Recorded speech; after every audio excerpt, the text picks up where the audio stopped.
coisa séria. Peraí, então. Ele tá ganhando no saco, você fala com ele. Já que assunto é homem, é bom vocês dois conversar. Eu não vou dormir, é que a mulher, assim, tem experiência de vida, né? Agora, a senhora... Ela tá danada, né? Né, Dudu? A Mel tá danada. Dá lambejinho pra Dinda, dá. Dá lambejinho pra Dinda, Mel. Dá lambejinho pra Dinda, dá.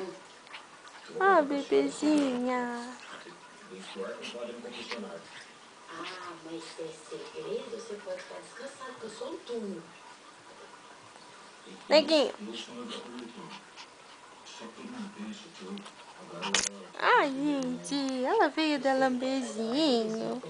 Dá lambejinho, Mel.